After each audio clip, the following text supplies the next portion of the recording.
Okay, I'm going to continue on with my parents' story. My father's obviously out of the Navy by now.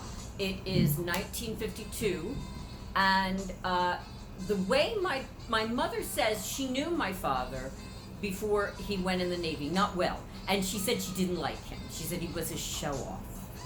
Well, he must have done something because she didn't think that after he got out of the Navy and they started seeing each other.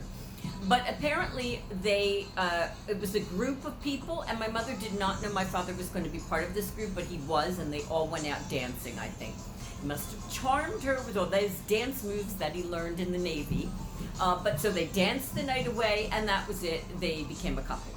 And they dated, and at some point, I guess my father asked her to marry him, which I think was very quick. I think that they dated 9 months before they became engaged.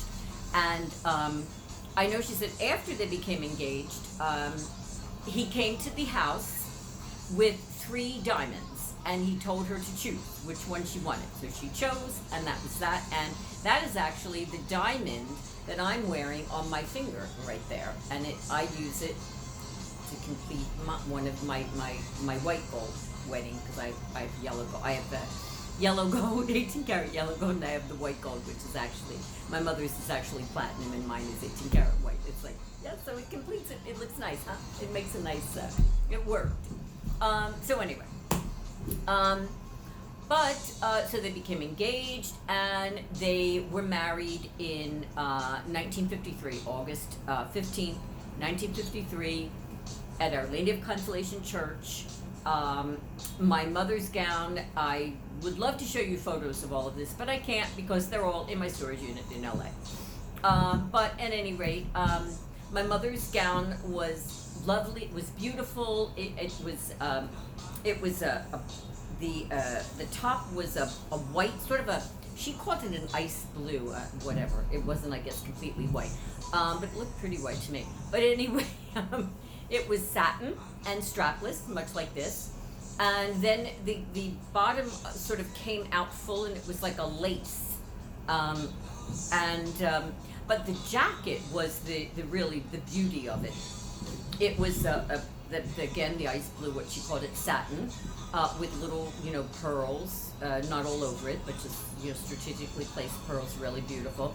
And it was a bolero, but it was a bolero that sort of went from here out into a train, to this beautiful train, and it had the long sleeves that came into the point. It was really beautiful. And I know that because I saw it in person several times over the years. And there's a quick little side story I will tell to that, and that is when we found her wedding gown, which was at the bottom of the hope chest in front of her bed. I gave the jacket part of the gown to my brother because I didn't have anywhere to keep this gown, and he had a house. And I said to him, could you put this, store this somewhere?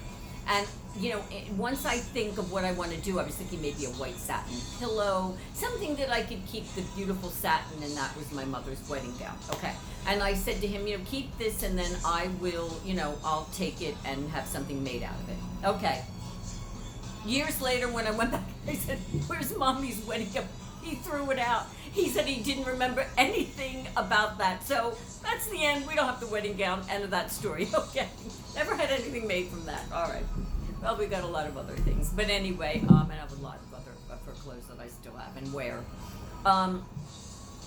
So anyway, but what the point of this whole gown and the long sleeves and everything, is that it was August. It was August, and she had a beautiful thick satin gown. I mean, she got married in the church with this jacket, and I don't know how she wasn't dying. And she said it must have been the hottest day of the year, and all they had was big fans back then.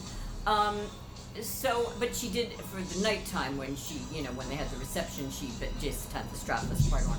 My God, she would have died. And I know that she said that she had what's called a Sacred Heart wedding, which means it's white and red. I never heard of that before or after.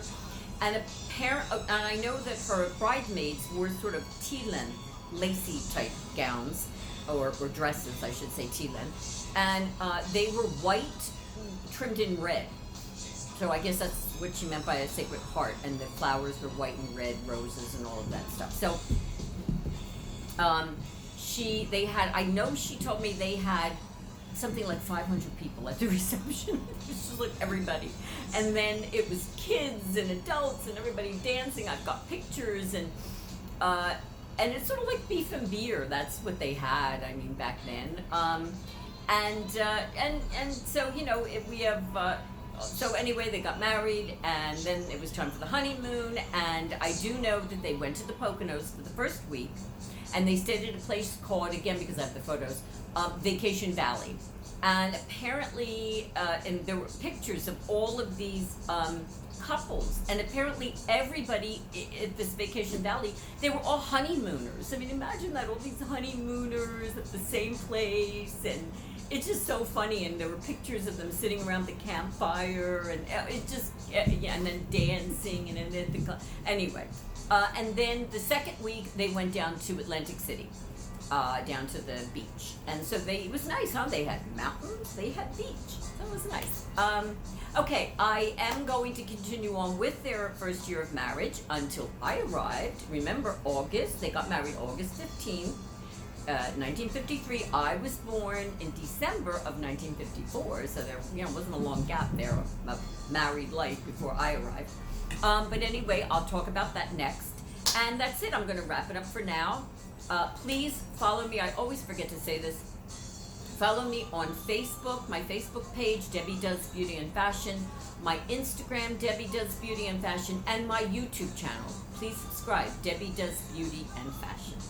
Okay, be well, and remember, where there's breath, there's hope. Until next time.